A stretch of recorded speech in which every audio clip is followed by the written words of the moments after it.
Okay, the processes regarding collaboration that Ian has just described largely shaped but didn't overly determine the outcomes of empowerment for the students from all institutions.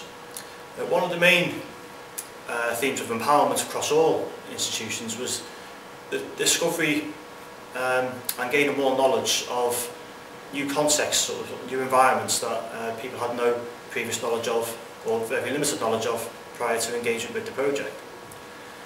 For instance, the CSM students talked about the development of what you might call intangible skills in terms of communicating with and learning about different cultures other than their own.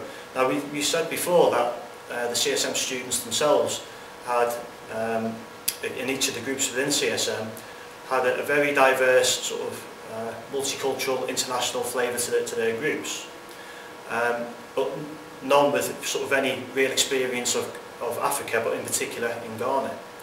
And finding out about these cultures and finding out more about the environment within Ghana and the different environments within Ghana between the rural and the urban contexts was very illuminating for the CSM students in a variety of ways. But also it allowed them to operationalise some of the skills that they had been taught in their master's programme, such as ideation and sort of problem solving in a context that they hadn't utilised those skills before, to present a solution to a particular problem, i.e. the development of a piece of sports equipment that was suitable for use within a particular context in Ghana. Nonetheless, as Ian mentioned before, this seemed to be more of a one-way process where information was given to CSM students by their Ghanaian counterparts who were in country and within the context, but the lack of sort of communication between the two following that sort of relatively disempowered Ghanaian students in comparison to their CSM counterparts. But at the same time, the University of Ghana and University Development Studies students intimated that they gained a deeper understanding of different cultures within Ghana themselves through the medium of sport. So they were finding out about sporting activities or cultural activities more broadly that would take place within different localities within Ghana that they might not have come across before, even though they had lived within the country and even in and around those communities in which they were based. The Ghanaian students also did find that the use of social media for them, when they had access to it, was useful in solving problems in conjunction with their CSM counterparts. And again, developed some intangible skills that the Ghanaians intimated would be useful for wider aspects of life in terms of communicating across a long distance with other people, the sharing of information, and the coming together to try and collaboratively solve a problem for mutual or distinct outcomes that that were mutually compatible between different groups of people. But also what was a very strong theme coming through was that the use of sport enthused people to become involved in the project itself. Now we know that the CSM students had to do this project as part of their education, as part of their course.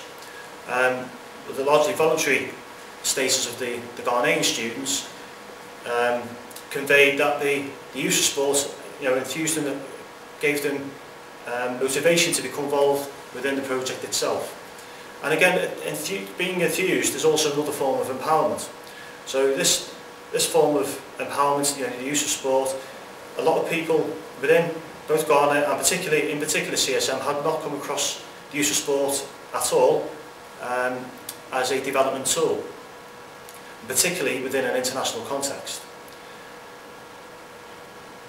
Added to this, in particular University of Ghana staff noted that some of the students involved in a voluntary contribution expressed an interest in generating this or taking further their involvement in sport as a development tool after the end of the project within the local communities that they originate from.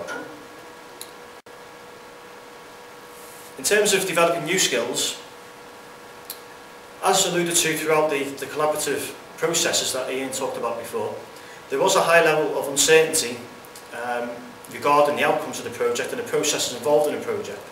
Now this had different impacts for different people involved from the different universities. Now again for CSM, the uncertainty was largely built into their programme of study in order to deal with uncertain outcomes, uncertain processes, to overcome the uncertainty to in this case, produce a piece of sports equipment. Now this led to high levels of innovation within the CSM students in terms of how they developed gathered sources of information within Ghana. At times when they couldn't have direct access to Ghanaian institutions, they would look for another range of sources on the internet, through Ghanaian nationals living in London, to try and find out this information. At the same time, UDS and UG students felt as though that the skills that they may have developed that we talked about before in terms of use of social media, the use of trying to plan in advance and so on for problem-solving activities, but they were unable to put those ideas into practice, given that sort of one-way relationship sort of led by the CSM students. So although that they developed these skills, problem-solving skills, being enthused by sport and so on, they felt as though those ideas weren't able to be put into practice, and as such, the capacity to be empowered was diminished somewhat. But across all institutions, the group work that they were involved in developed new skills, such as teamwork for some people, leadership for others, a variety of people it worked for in different ways. But communication and sort of negotiation were some of the key skills that came through there. But also the mobilisation of sort of latent skills through sport. So sport, this is the idea of enthused through sport before. The skills that already existed within people that they hadn't used before within an international development context. Ghanaian students also indicated that in particular for them, leadership and the development of teamwork skills, i.e. those skills that were more useful in terms of more general life skills, were the most important for them that they had developed throughout the project.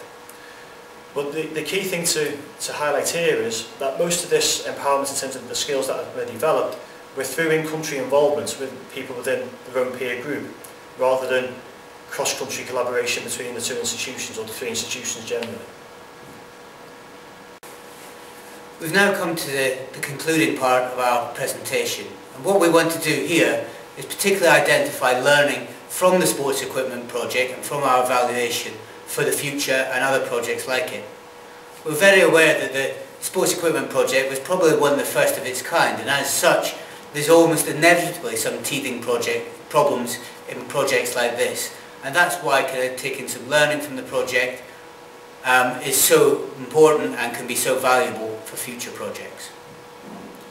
As we discussed, particularly towards the end of the presentation, sport was seen as a key motivational factor for the involvement of all students from the three institutions, but in different ways. So we know that the CSM students, for instance, had to be involved with sport for this project because it was part of their master's programme. But even then, CSM students were communicating to us that some had some background, some interest in sport, the majority didn't. But even then, being involved or using sport as a tool for development was enlightening for them. It was something they hadn't considered before in the past, and it was something that they found rather enjoyable to try and use sport as a tool to solve problems in terms of an international development project. In terms of the Ghanaian students, as we said before, their involvement was largely voluntary, and sport was even more of a motivating factor in terms of them offering their volunteering services in the first place. again, being enthused, as we said, is a form of empowerment to support enthusiasts to become involved in the project. But also the use of Ghanaian students saw of sports as having an impact for community development across a range of areas within Ghana, within the local communities, might have been something that they had not considered before previously either. One of the things that was clear right the way through, from the beginning of the project, was that in projects like this for the future, there does need to be clarity regarding the project aims and objectives, and the alignment between timescales of the institutions or organisations involved, and the particular involvement of the students going along in the project. For instance, there were examples of each institution having its own aims and objectives, as we discussed before, which didn't particularly align themselves with each other at all times, and that the timescales didn't always match, which created some problems in terms of communication and therefore the outcomes of empowerment for all of those involved.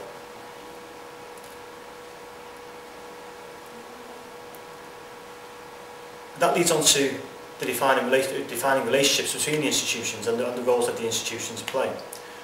As pointed out before, that the constraints involved around the setup of the collaborative structures meant that the CSM students and CSM groups were largely in a position where they would provide the impetus for the project. Even though that they were reliant on the Ghanaian institutions for the generation of knowledge and information of the local context, the notion that it was upon the CSM students to design and innovate with the locally sourced equipment, and the lack of communication surrounding that meant that the CSM students were by default in a position where they were most relied upon for the outcomes of the project to be successful. And what Jimmy has said alludes all to the kind of initial setup of the project as well. And another issue that could have usefully have been addressed in the setup of the project and could be done at the outset of other projects is a greater exploration of the ways in which communication between UK and Ghanaian students could have occurred. And this might have kind of overcome and identified the issues of cost and access more at the start of the project, and either made the students more greatly aware of these problems, or perhaps even more beneficially actually address these problems before they arise. So for example, one of the examples of this is the kind of text messaging. If this had been identified as a useful mechanism of communication and an accessible mechanism of communication at the start, that would have been beneficial for allowing the students to collaborate and become empowered as they went through the project. And a final aspect is related to the fact that almost all the students and the staff involved from the three universities, for them it was the first time they'd been involved in an international development project. And perhaps those with more experience in international development recognise the importance of reciprocal collaboration, working together, and the need to overcome collaboration difficulties and power differentials in order to develop international development projects effectively. And we think that in the future, in the setup of projects like this, especially where there are people inexperienced in international development, they're more emphasising and enabling such reciprocal collaboration to occur would ultimately be beneficial for projects such as this and international development more generally. Thanks very much for listening. Hopefully you found the presentation interesting and informative. There is also a report on the evaluation available online, and we will continue to publish information from the evaluation in other formats, as well as any development of the sports equipment project occurs in the future as well. Thank you very much.